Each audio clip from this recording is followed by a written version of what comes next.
I never imagined that parking my work truck in my own driveway would turn into a months-long battle with someone who had way too much time on her hands. But that's exactly what happened when Patricia Henderson decided to make my life her personal mission. The whole thing started on a Tuesday morning in late September 2025, when I was loading equipment into my truck before heading to a job site in Phoenix, Arizona. I'm Franklin Owens, and I run a small electrical contracting business that I built from the ground up over the past 8 years. My house sits in a planned community called Desert Springs, about 20 miles north of downtown Phoenix, where cookie-cutter homes line streets named after various cacti and Arizona landmarks.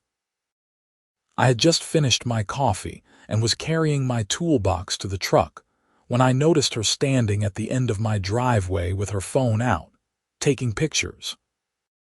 She was a woman in her mid-50s with short blonde hair that looked like it cost more to maintain than my monthly truck payment, wearing expensive athleisure, where despite clearly never having worked up a sweat in her life.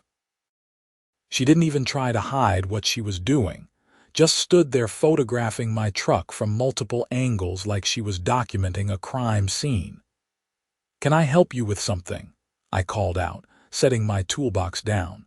She looked up from her phone with this expression of pure disdain. "I'm Patricia Henderson, president of the Desert Springs Homeowners Association. I'm documenting violations of our community covenants." "Violations? What violations?" She gestured at my truck like it was self-evident. "Commercial vehicles are not permitted to be parked in driveways or visible from the street per Section 4.7 of our CC and Articles. This is a residential community, not a parking lot for work trucks." I looked at my truck, a white Ford F-250 with my company name and phone number on the doors. It was clean, well-maintained, and parked entirely within my own driveway. "I've been parking here for 3 years. Nobody's ever said anything before." "Well, I've only been HOA president for 6 months and I'm cleaning up the neighborhood," she said with this smug tone that made my jaw clench. "You'll be receiving a formal notice in the mail. You have 7 days to comply or face fines." She walked away before I could respond, leaving me standing there trying to process what had just happened. I dealt with difficult clients, demanding inspectors, and complicated electrical systems, but this was something else entirely. I pulled out my phone and called my wife, Melissa, who was already at her job as a nurse at St. Joseph's Hospital. "You're not going to believe this," I said when she answered. "Try me. I just had a patient tell me his back pain was caused by government mind control waves." I explained the encounter with Patricia Henderson, and Melissa let out a long sigh. "Didn't we review the HOA rules before we bought the house?" "Yeah, but I don't remember anything about commercial vehicles. The realtor said the HOA was pretty hands-off." "Well, clearly that's changed. Check the documents when you get home tonight. Maybe there's something we missed." I went about my day installing lighting systems in a new office building, but the encounter kept nagging at me. When I got home that evening, I dug through our file cabinet until I found the thick folder of HOA documents we'd received at closing. The covenants, conditions, and restrictions document was 53 pages of legal language that would put anyone to sleep, but I forced myself to read through it. Section 4.7 did mention vehicles, but the wording was vague. It prohibited commercial vehicles of a certain size and type that detract from the residential character of the community. There was no specific definition of what size or type qualified, and my truck certainly wasn't a semi or dump truck. It was just a pickup truck that happened to have my business name on it. Plenty of contractors, landscapers, and small business owners lived in the neighborhood, and I'd seen their vehicles parked in driveways. 2-3 days later, the formal notice arrived. It was printed on official HOA letterhead and written in the most condescending language imaginable. "Dear homeowner," it began, as if they didn't even want to use my name. "You are in violation of Section 4.7 of the Desert Springs Community Covenants, Conditions, and Restrictions. Your commercial vehicle must be removed from visibility within 7 days of this notice, or you will be assessed a fine of $100 per day until compliance is achieved." $100 per day. That was $3,000 a month for parking my work truck at my own house. I felt my blood pressure rising as I read the rest of the letter, which went on to explain that I could appeal to the HOA board at their next monthly meeting if I felt the violation notice was issued in error. The meeting was scheduled for 3 weeks away, which meant I'd already be racking up daily fines by the time I could even plead my case. Melissa read the letter over my shoulder. "This is insane. Where are you supposed to park the truck?" "I have no idea. Rent a storage unit somewhere." "Park it on the street." "The street is still visible." "Exactly. I spent the weekend trying to figure out solutions. There was a storage facility about 5 miles away that rented parking spaces for vehicles, but it would cost me $150 a month, and it would add an extra 30 minutes to my morning routine having to drive there to pick up the truck. I also called a few neighbors who I'd gotten friendly with over the years. Tom Martinez, who lived 3 houses down and ran a plumbing business, told me he'd received a similar letter 2 months ago. "I just moved my van to the garage," Tom said. "Patricia's been on a rampage since she took over. She's fined people for leaving their trash cans out too long, having the wrong color flowers in their garden, you name it. But my truck doesn't fit in my garage with all my equipment." "Then you're screwed, man. Sorry. The HOA has way too much power in these communities." That didn't sit right with me. I'm not the type to just roll over when someone tries to push me around, especially when I'm not actually doing anything wrong. On Monday morning, I decided to park my truck in the driveway as usual and start looking into my legal options. I had a friend from high school, Marcus Chen, who'd become a real estate attorney. I gave him a call and explained the situation. "HOAs are tricky," Marcus said. "They technically have the authority to enforce their rules, but those rules have to be reasonable and applied consistently. If they're selectively enforcing this rule, or if the rule itself is overly broad, you might have grounds to fight it. So what do I do? First, document everything. Take photos of other commercial vehicles in the neighborhood. Get copies of all correspondence from the HOA. Then let me take a look at your CC and Articus and see if there's any wiggle room. Can you email me the documents?" "Yeah, I'll send them over today. And Franklin, don't pay any fines yet. Once you start paying, it can be seen as an admission that you're in violation." That was reassuring, at least. I spent my lunch break driving around Desert Springs with my phone, photographing every commercial vehicle I could find. There were more than I expected. A landscaping trailer 3 streets over, a pest control van 2 blocks away, a contractor's truck with a toolbox in the bed right across from the community pool. Either Patricia hadn't gotten to them yet, or she was specifically targeting me for some reason. The daily fine notices started arriving like clockwork. $100 per day, every single day. They came as individual letters, each one a reminder that the HOA was tracking my non-compliance with disturbing precision. After a week, I had 7 letters totaling $700 in fines. Melissa was getting worried.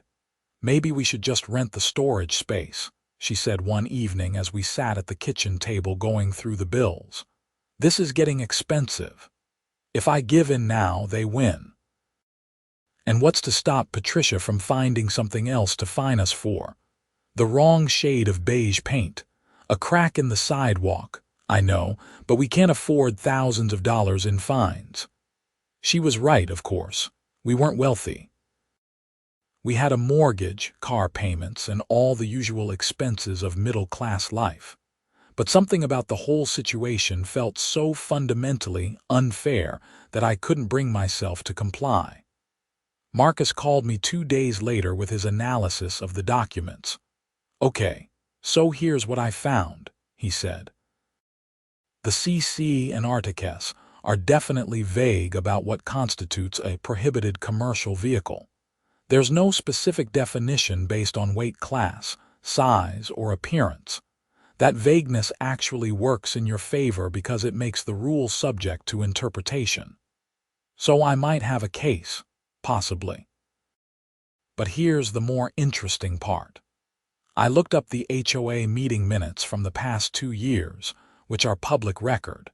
There's no evidence that they've consistently enforced this rule. In fact, there are several instances where homeowners asked about parking commercial vehicles, and the previous board said it was fine as long as the vehicles were well maintained and not excessively large. So Patricia is making up her own interpretation. Essentially, yes. And that's where we can hit them. HOAs are required to enforce their rules uniformly and consistently. If she's selectively targeting you while ignoring other violations, that's discriminatory enforcement. What do we do next?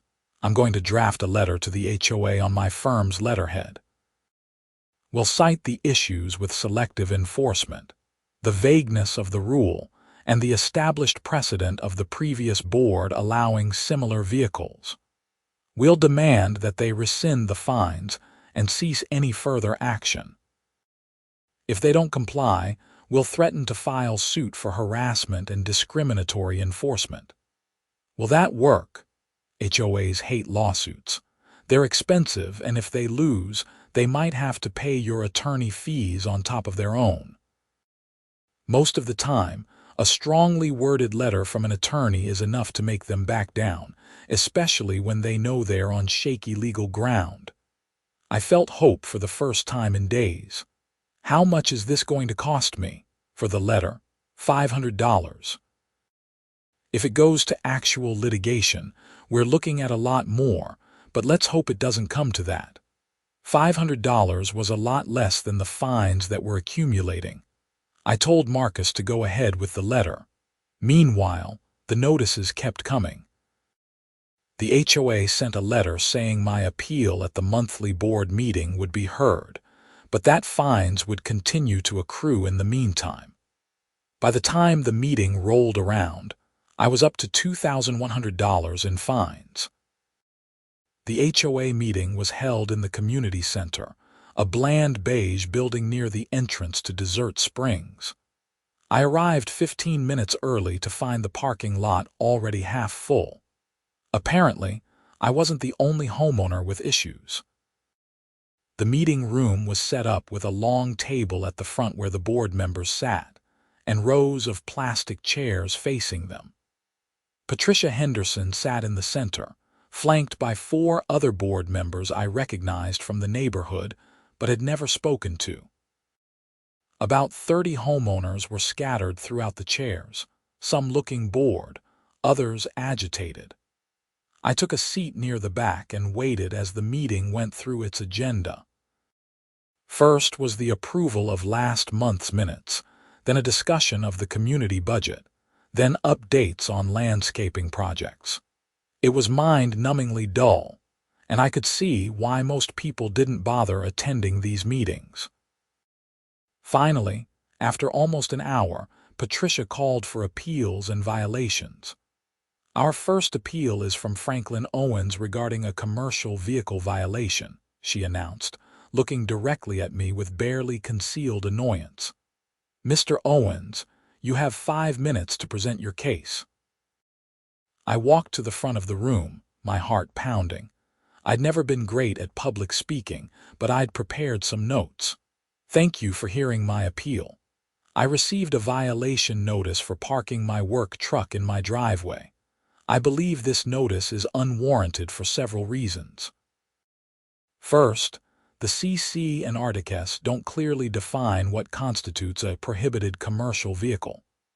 My truck is a standard pickup, not significantly different from personal vehicles many homeowners drive. Second, I've parked this truck in my driveway for 3 years without issue. Third, there are numerous other commercial vehicles visible throughout the neighborhood that haven't received violation notices. I pulled out my phone and showed photos of the other vehicles I'd documented. This suggests selective enforcement, which is both unfair and potentially illegal. I'm asking the board to rescind the violation and the fines. Patricia didn't even wait for me to sit down before responding. The previous board was lax in enforcement. My administration is committed to maintaining property values by ensuring all homeowners comply with the rules they agreed to when they purchased their homes. Your truck clearly displays commercial signage, which makes it a commercial vehicle under any reasonable interpretation. The other vehicles you mentioned will also be addressed in due course. Your appeal is denied. Just like that, it was over. No discussion among the board members, no consideration of my arguments. The other 4 board members didn't even speak. I sat back down, feeling my face flush with anger and embarrassment. A few other homeowners gave me sympathetic looks, but no one spoke up. The meeting continued with other business, and I left as soon as it was over. I called Marcus from my truck in the parking lot. They denied it. Patricia didn't even consider the appeal seriously. "That's actually good for us," Marcus said.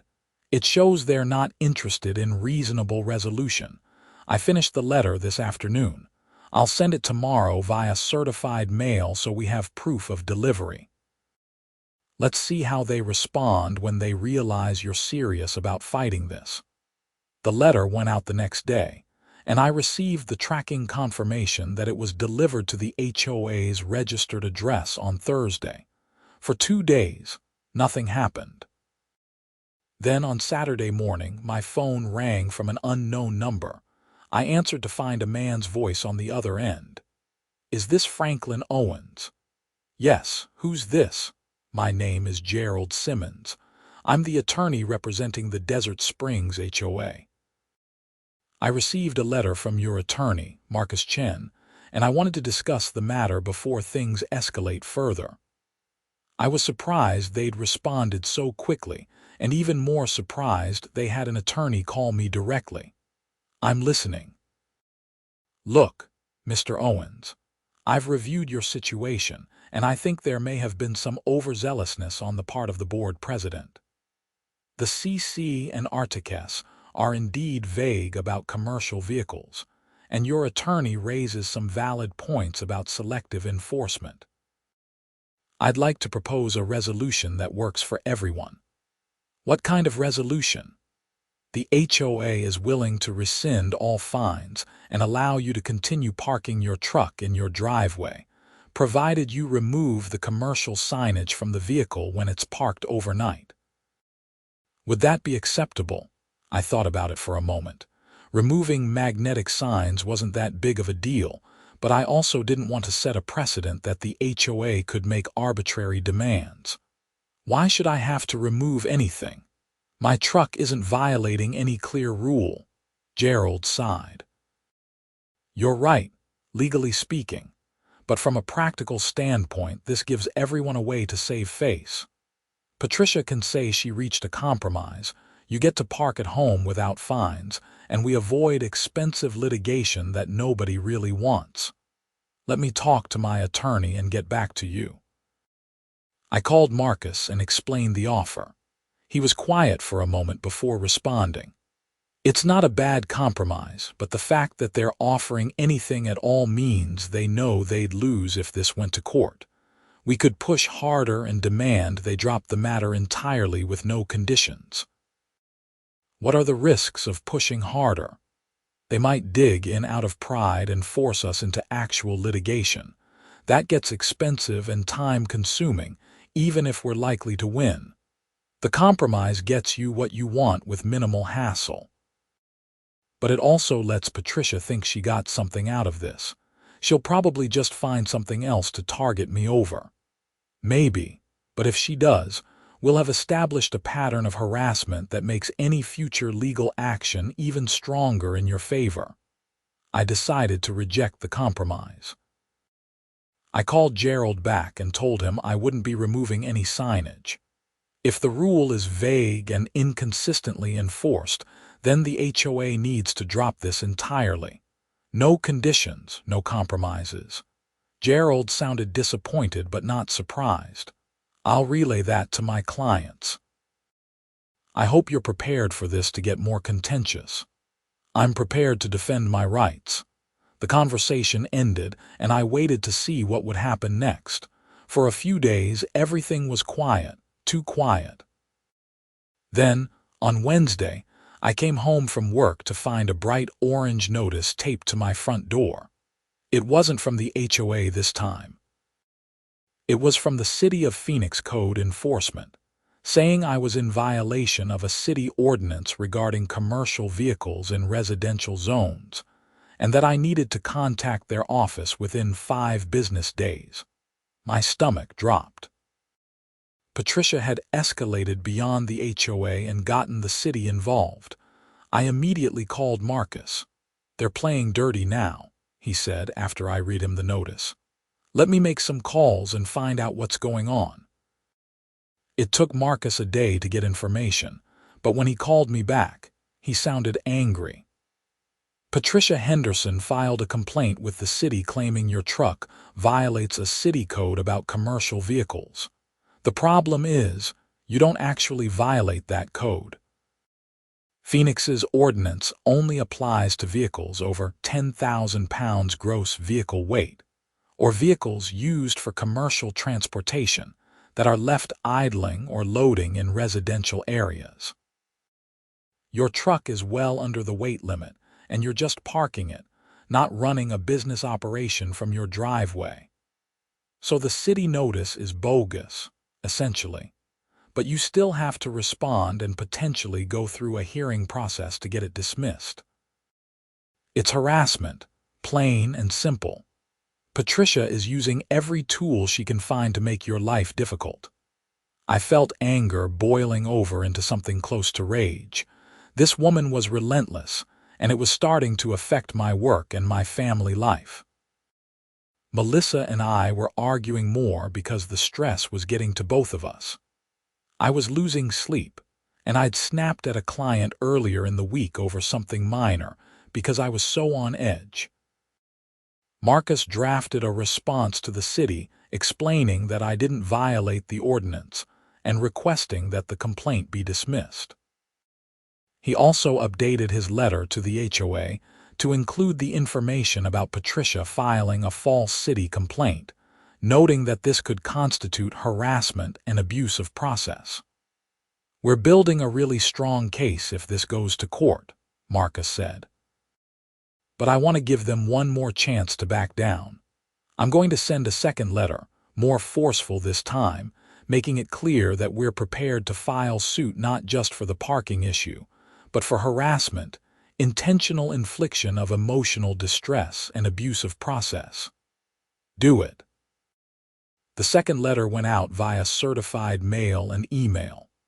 This time, the response came within 24 hours. Gerald Simmons called again, and his tone had completely changed. "Mr. Owens, my clients are willing to drop all fines and cease any enforcement action regarding your vehicle. No conditions, no requirements. They'll also issue a written apology for any inconvenience." I felt a surge of satisfaction. What changed?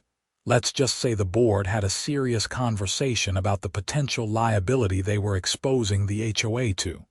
Miss Henderson's actions were not fully authorized by the board, and they're concerned about the legal and financial implications. I want that in writing. The fines dropped, the parking issue dropped permanently, and the apology. You'll have it by end of business today. True to his word, An email arrived that afternoon with a formal letter from the HOA board. It stated that all fines related to my vehicle were rescinded, that I was in compliance with community covenants, and that no further action would be taken regarding my parking. There was a separate, much shorter paragraph that could generously be called an apology, though it was worded more like "we regret any misunderstanding" than an actual admission of wrongdoing. I forwarded it to Marcus, who called me laughing. "That's the most passive-aggressive apology I've ever seen, but legally it's what we need. Make sure you save all of this documentation. I have a feeling Patricia isn't done causing problems, just done with this particular issue." Marcus was right. The parking battle was over, but Patricia's reign as HOA president was just getting started, and I'd made myself her enemy. Over the next several weeks, I watched as she issued violation notices to other homeowners for increasingly petty reasons. Tom Martinez got fined because his mailbox was the wrong shade of black. A retired couple down the street was cited for wind chimes being too loud. A single mom with 3 kids was told her children's outdoor toys were unsightly and needed to be removed from view. The neighborhood was getting fed up. I started hearing more complaints at the grocery store, the gas station, anywhere neighbors ran into each other. But nobody wanted to take Patricia on directly. They'd seen how much fight it had taken for me to win my parking battle, and most people didn't have the time, money, or energy for that kind of conflict. One evening in late November, I was taking out the trash when my neighbor from across the street, an elderly man named Robert Finch, walked over. "Franklin, you got a minute?" "Sure, Robert. What's up?" He looked around as if worried someone might overhear. "A bunch of us have been talking. We want to do something about Patricia and the HOA. We were wondering if you'd be willing to help organize." "Organize what?" "A recall." The CC and Articus allow for board members to be recalled if 20% of homeowners sign a petition. There are 200 homes in Desert Springs, so we'd need 40 signatures. I think we can get that easily. I was intrigued but cautious. What would happen after a recall? We'd hold a special election for a new president. Someone reasonable who actually cares about the community instead of just power tripping. "Who'd run?" Robert smiled. "We were hoping you would."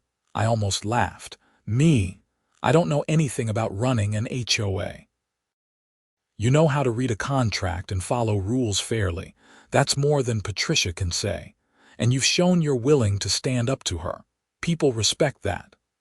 I told Robert I'd think about it and talk to Melissa. That night over dinner, I explained the recall idea to my wife. She was quiet for a long time before responding. "Part of me thinks you should stay as far away from the HOA as possible," she said. "But part of me thinks this is exactly the kind of thing you'd be good at. You're fair, you're logical, and you actually care about people." "It would be a lot of work.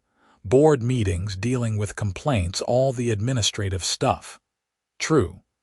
But if Patricia stays in charge, she's going to make everyone's lives miserable, and who knows, maybe she'll find a new excuse to come after us." I slept on it and called Robert the next morning. "I'll help with the recall, but I'm not promising to run for president. Let's just focus on getting Patricia out first." Robert was delighted. He'd already drafted a recall petition and had about 15 signatures. Over the next 2 weeks, we went door to door throughout Desert Springs explaining the situation and asking homeowners to sign. The response was overwhelmingly positive. People were eager to share their stories of HOA overreach and Patricia's antagonistic behavior. By early December, we had 63 signatures, well over the required 40. We submitted the petition to the HOA board according to the procedures outlined in the CC and Articus. The board was required to verify the signatures and then schedule a recall vote within 30 days. Patricia was furious. At the next regular board meeting, which I attended with about 50 other homeowners, she ranted for 10 minutes about troublemakers and ungrateful residents who didn't appreciate her efforts to maintain property values.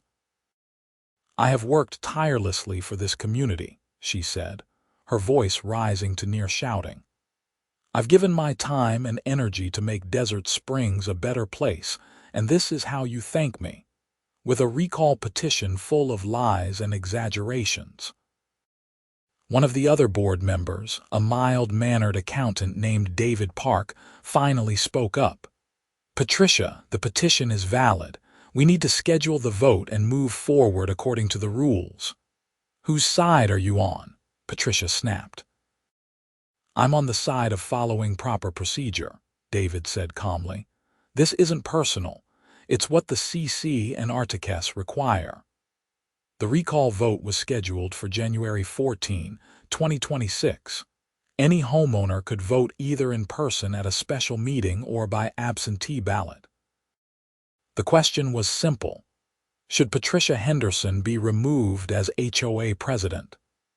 In the meantime, Patricia continued to act as if nothing was happening, issuing more violation notices and doubling down on her strict enforcement policies. She also started a campaign to defend herself, sending emails to all homeowners explaining her vision for the community and accusing the recall organizers of having personal vendettas. She never mentioned me by name, but her references to homeowners who refused to follow basic rules made it pretty clear who she meant. The campaign got nasty.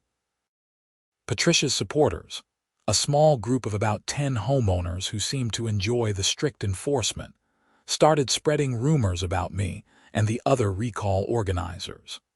Someone started a whisper campaign that I was doing unpermitted electrical work and cheating on my taxes. Neither was true, but mud has a way of sticking even when it's completely fabricated. Melissa was getting harassed too. Someone left a nasty note on her car at the hospital calling her a troublemaker's wife. Another time, someone reported her to the Arizona State Board of Nursing with a bogus complaint about her professional conduct. The complaint was quickly dismissed, but it was stressful and frightening to be targeted that way. "This is getting out of hand," Melissa said one night as we discussed the latest incidents. "I knew Patricia was vindictive, but this is crossing lines." "I know. I'm sorry I dragged us into this." "You didn't drag us into anything. She started it with the parking thing. We're just finishing it." As the recall vote approached, I became more involved in the campaign to remove Patricia. We held a community meeting at a local park where about 75 people showed up to discuss the future of the HOA. Many shared stories of Patricia's overreach, and there was a consensus that the community needed leadership that was more reasonable and collaborative. Several people asked if I'd run for president if the recall succeeded.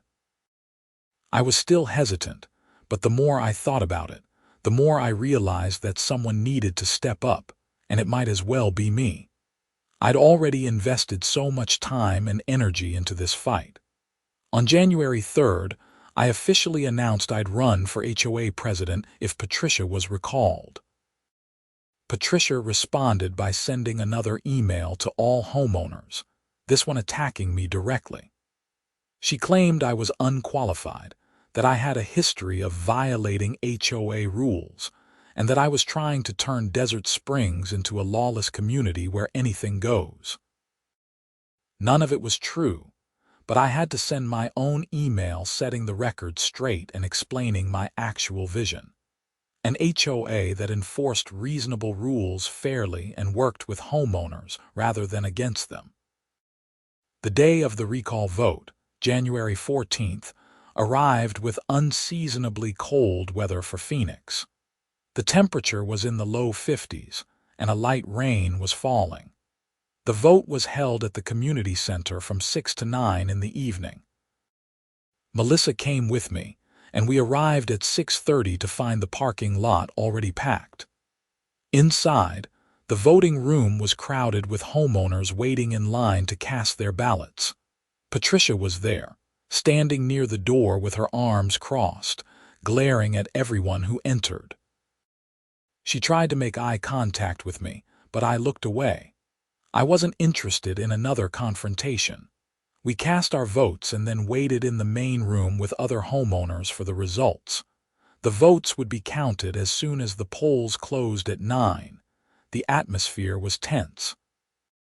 Patricia's supporters clustered in one corner, while the recall supporters gathered in another. Most people just wanted it to be over so the community could move forward. At 9 o'clock, David Park announced that voting was closed and that he and 2 other neutral homeowners would count the ballots. It took about 45 minutes. Finally, David returned to the front of the room with a sheet of paper. The results of the recall vote are as follows. Total ballots cast, 162. Votes in favor of recall, 118. Votes against recall, 44. The recall has passed. Patricia Henderson is removed as HOA president effective immediately. The room erupted in applause from the majority of homeowners. Patricia's face went bright red, and for a moment, I thought she might start screaming. Instead, she grabbed her purse and stormed out of the community center without a word, slamming the door behind her. Her supporters looked shell-shocked, and a few followed her out. David continued, "According to our procedures, we need to hold an election for a new president. Nominations are now open." Robert Finch immediately stood up. "I nominate Franklin Owens." Several other people seconded the nomination. Then one of Patricia's supporters, a woman named Susan, stood and nominated another board member, but he declined. No one else was nominated. David called for a vote, and I won by a margin of 139 to 23. Just like that, I was the new HOA president of Desert Springs. The next few weeks were a whirlwind of learning the administrative side of running an HOA. I met with the property management company that handled our finances, reviewed all the pending violation cases, and started working with the board to develop clearer, more reasonable enforcement policies. My first official act was to rescind all of Patricia's pending fines and send letters to affected homeowners letting them know they could appeal any violations issued in the past 6 months. The response was overwhelmingly positive. Homeowners were relieved to have someone in charge who actually listened and cared about fairness. We held a town hall meeting in February, where I presented a new enforcement policy that focused on safety and genuine quality of life issues, rather than nitpicking aesthetic complaints. The policy passed with near unanimous support. Patricia, meanwhile, had essentially disappeared from community life. Her house went up for sale in March, and she moved out in April without saying goodbye to anyone. I heard through the neighborhood grapevine that she'd bought a condo in Scottsdale, far away from Desert Springs. Good riddance, most people said, but the story didn't quite end there. In May, I received a call from Robert Finch, who'd become one of my closest allies on the HOA board. "Franklin, you need to see something," he said, sounding concerned. "Can you come over to my house?" I drove over after work and found Robert sitting at his dining room table with a laptop open. I was reviewing the HOA financial records and I found some irregularities. "I think Patricia might have been stealing money." My stomach dropped. "What kind of irregularities?" Robert showed me spreadsheets with expenses that didn't match up to invoices and bank statements. There were several payments to a landscaping company that supposedly did work on common areas, but no one could remember seeing any major landscaping done during Patricia's tenure. There were also reimbursements to Patricia for community supplies that totaled several $1,000s, with no receipts or documentation. How much are we talking about? potentially $20,000 to $30,000 over the 6 months she was president. I felt sick. This was beyond HOA politics. This was actual criminal fraud. I called Marcus Chen and explained the situation. He recommended we hire a forensic accountant to review the records and determine exactly what had happened. If there was evidence of embezzlement, we'd need to report it to the police. The forensic accountant's report took 3 weeks and confirmed our suspicions. Patricia had created fake invoices from a landscaping company that didn't exist and had the HOA cut checks to that company.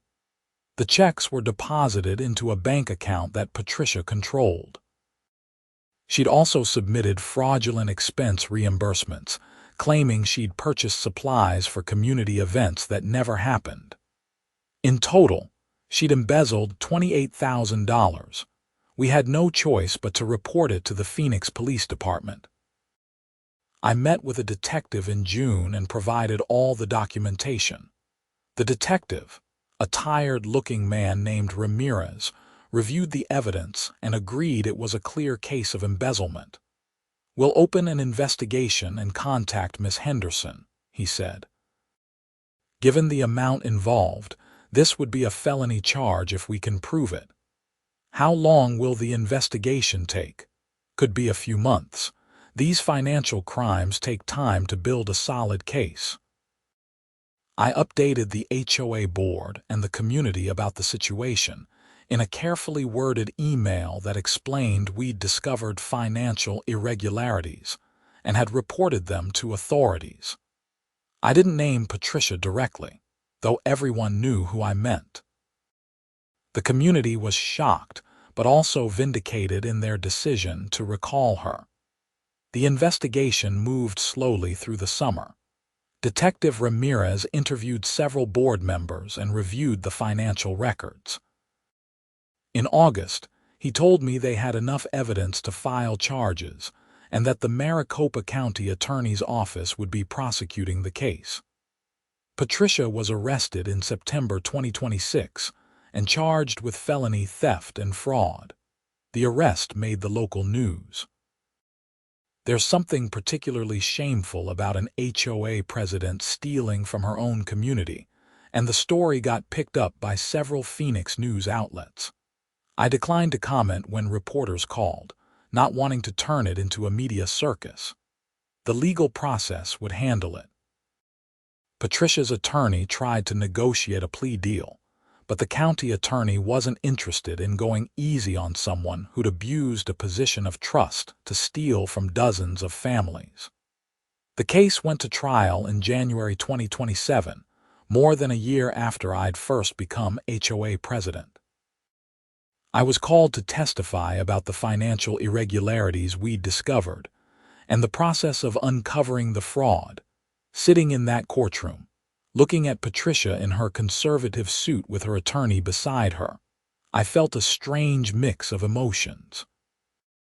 Part of me felt vindicated that her abuse of power had finally caught up with her. Part of me just felt sad that it had come to this. She'd taken something that should have been a simple volunteer position and turned it into a power trip that ended in criminal charges. The trial lasted 3 days. The evidence was overwhelming. Patricia's defense was essentially that she'd made accounting errors and hadn't intended to steal anything, but the fake invoices and the personal bank account made that impossible to believe. The jury deliberated for less than 4 hours before returning guilty verdicts on all counts. Sentencing came in March 2027. Patricia was sentenced to 3 years in prison, with the possibility of parole after 18 months, and ordered to pay full restitution of $28,000 to the Desert Springs HOA. She was also given 5 years of probation after her release and barred from serving on any HOA or community board in Arizona. As I left the courthouse that day, I felt a sense of closure. The parking dispute that had started this whole mess seemed like a lifetime ago. What had begun as a simple case of HOA overreach had uncovered serious corruption and resulted in criminal conviction. I'd learned more than I ever wanted to know about homeowner associations, legal procedure, and the importance of standing up to bullies even when it's easier to back down. The Desert Springs community had healed considerably under the new board's leadership.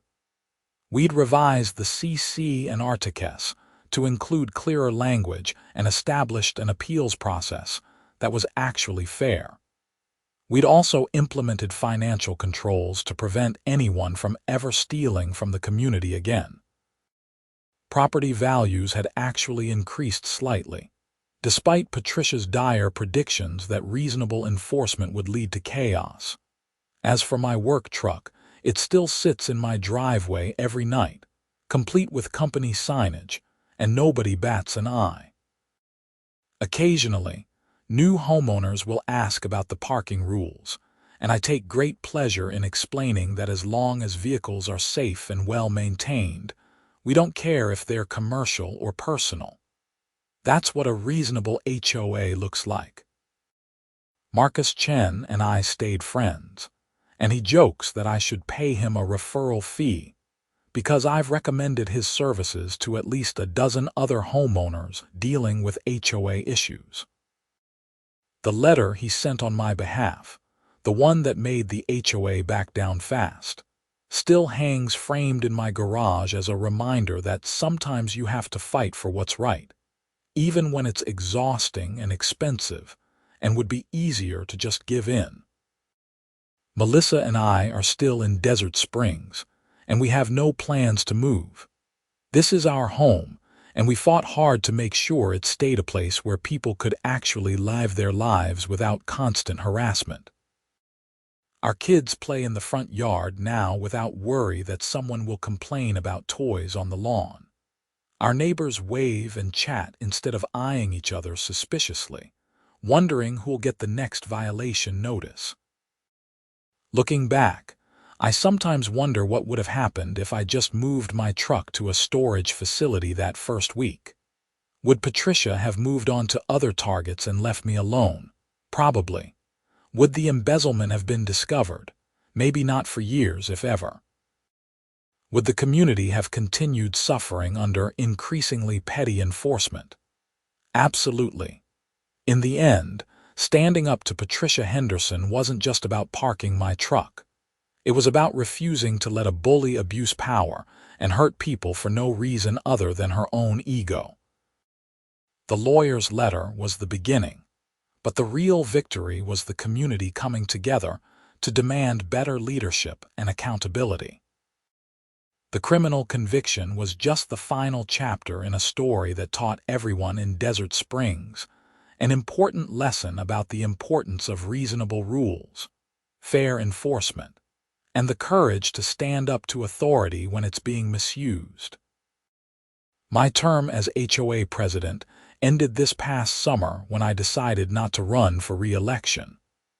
I'd served for 18 months, which was enough time to stabilize the community and implement the reforms we needed.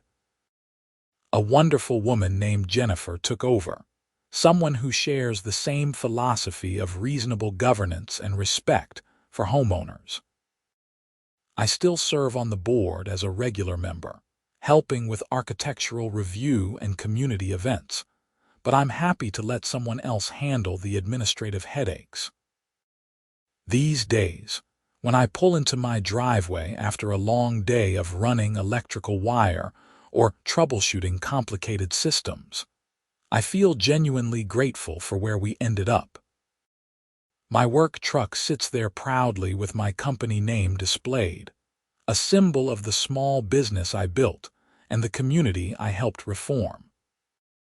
The nightmare of daily fines and harassment is a distant memory, replaced by the simple pleasure of coming home to a neighborhood where people look out for each other, instead of constantly judging and reporting.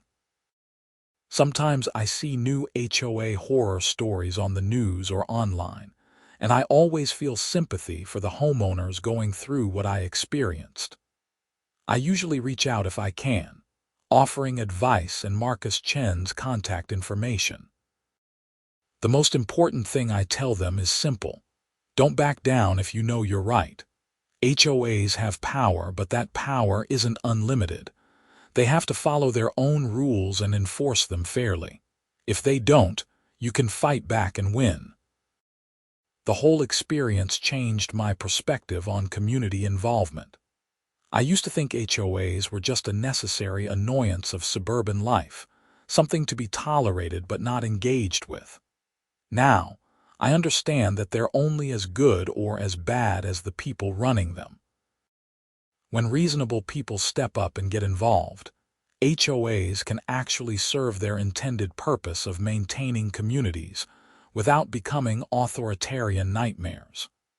When people like Patricia take over, unchecked by oversight or accountability, they can make dozens of families miserable. I'm proud that I didn't just fight my own battle and walk away. Getting involved in the recall and then serving as president was exhausting and time-consuming, but it made a real difference for a lot of people. The thank you notes I received from neighbors after rescinding Patricia's petty fines meant more to me than any amount of money. Knowing that families weren't stressed about ridiculous violations or afraid to park their cars at their own homes made all the headaches worthwhile. As I write this, sitting in my home office with my truck visible through the window in the driveway where it belongs, I can't help but smile at how far we've come. The community center that once hosted contentious board meetings now hosts movie nights and holiday parties. The pool area where I once photographed violation notices is now filled with kids swimming and families barbecuing. The streets where Patricia once prowled looking for infractions are now just streets where people live their lives. The lawyer's letter that made the HOA back off fast was just the beginning of a much longer journey, one that taught me about courage, persistence, and the importance of community. I learned that sometimes the right fight isn't the easy fight, and that standing up to bullies requires more than just one strongly worded letter. It requires commitment to seeing things through, even when the cost gets high and the personal attacks get nasty. But I also learned that most people are fundamentally decent and just want to live peacefully. The 63 homeowners who signed that recall petition, the 118 who voted Patricia out, the 139 who elected me as her replacement, they all wanted the same thing: a community governed by reason and fairness instead of pettiness and power trips. When given the chance to make that choice, they made it overwhelmingly. Patricia Henderson is serving her sentence now, and while I don't take pleasure in anyone being incarcerated, I do think justice was served. She didn't just harass me about parking. She stole from an entire community and betrayed the trust placed in her. The legal system held her accountable, which is exactly how it's supposed to work. My electrical business is thriving, partly because the whole HOA saga actually brought me more clients. People heard about the guy who stood up to his HOA and won, and they wanted to support someone with backbone. I've done work in half the homes in Desert Springs now, and I always drive up with my truck, prominently displaying my company information. Nobody complains. Melissa finished her nursing shift tonight and came home smiling, which is always a good sign in our house. We sat on the back patio with cold drinks, watching the Arizona sunset paint the sky in shades of orange and purple. Our life is peaceful now, blessedly free of violation notices and legal threats. The drama that consumed so many months of our life has faded into the past, replaced by the normal rhythms of work and family and community. But I'll never forget the lesson I learned through all of this. Your home should be your sanctuary, not a source of stress and conflict. When someone tries to take that away, whether it's an overzealous HOA president or anyone else, you have every right to fight back. And sometimes, with the right lawyer and the right letter, bullies back down fast because they realize they've picked a fight they can't win. That letter Marcus sent, with its careful legal language about selective enforcement and discriminatory practices, was like holding up a mirror to Patricia and the HOA board. It forced them to see that their actions wouldn't hold up to scrutiny, that their vague rules and inconsistent enforcement created liability they couldn't afford. The threat of litigation was enough because they knew they were wrong, even if they'd never admit it. But the letter was just a tool. The real power came from refusing to be intimidated, from documenting everything, from building a coalition of neighbors who felt the same way, and from being willing to see the fight through to the end. A lot of people talk about standing up to HOAs, but most back down when the fines start piling up and the pressure increases. I almost did too. But Melissa's support, Marcus's legal expertise, and my own stubborn refusal to accept injustice kept me going. Now, when I see new homeowners moving into Desert Springs, I make a point to introduce myself and let them know about the HOA's philosophy under current leadership. I want them to feel welcome and assured that they won't be harassed for minor aesthetic preferences or parking choices. I want them to know that our community learned a hard lesson about the importance of reasonable governance, and that we're committed to maintaining that standard. The experience also taught me practical lessons about HOA law that I share whenever possible. I learned that CC and artifice must be interpreted according to their plain language, and that ambiguity is resolved in favor of homeowners. I learned that selective enforcement can invalidate even legitimate rules. I learned that HOA boards have a fiduciary duty to act in the community's best interests, not their own egos. And I learned that when HOAs abuse their power, homeowners have real legal recourse if they're willing to use it. Most importantly, I learned that community matters.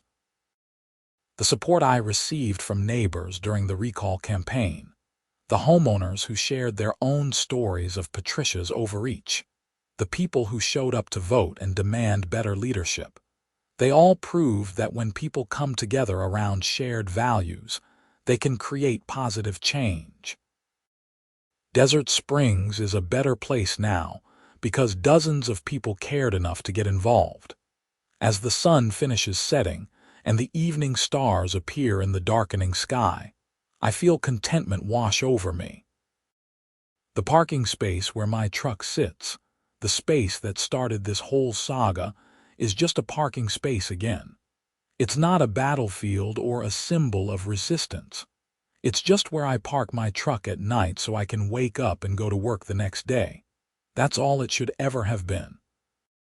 Patricia Henderson probably thought she was enforcing important rules when she took those pictures of my truck that September morning. She probably believed she was protecting property values and maintaining standards. But what she was really doing was using her position to bully people and inflate her own sense of importance. And when I pushed back, she escalated instead of reconsidering, which ultimately led to her downfall. The irony is that if she'd just been reasonable from the start, if she'd talked to me instead of immediately issuing violation notices, we probably could have worked something out.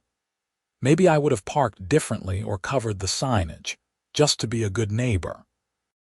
But her aggressive, authoritarian approach made compromise impossible and guaranteed conflict. She created her own worst-case scenario. I think about that sometimes when I'm dealing with difficult clients or complex job sites. How much conflict could be avoided if people just approached disagreements with a spirit of collaboration instead of confrontation? How many problems could be solved with conversation instead of violation notices? Patricia's downfall was a master class in how not to handle community leadership. The money she embezzled has been repaid in full. thanks to restitution requirements and our insurance policy that covered theft by board members. That money went right back into community improvements, including new playground equipment and landscaping that actually benefits everyone. Something good came from something bad, which feels appropriate. As for me, I'm just Franklin Owens, an electrician who wanted to park his truck at home and ended up accidentally becoming an HOA reformer and community leader. I never set out to be any kind of hero or crusader. I just wanted fairness and refused to accept anything less. The fact that standing up for basic fairness became such a prolonged battle says more about Patricia Henderson than it does about me. But I'm glad I fought. I'm glad Marcus sent that letter. I'm glad the HOA backed down. I'm glad the community rallied for the recall. I'm glad Patricia's crimes were discovered and prosecuted. And I'm especially glad that Desert Springs is now a community where people actually want to live, instead of a neighborhood ruled by petty tyranny and arbitrary enforcement. My truck will be in that driveway tomorrow morning and the morning after that, and for as long as I own this house. That's what victory looks like, not dramatic courtroom moments or news coverage, but simply being able to live normally without harassment. The lawyer's letter made them back off fast, but it was everything that came after, all the work and persistence and community organizing, that made the victory permanent and meaningful. And on that September morning when Patricia Henderson stood at the end of my driveway taking pictures, she had no idea she was picking a fight with someone who wouldn't back down. She thought she'd found an easy target. She was very, very wrong.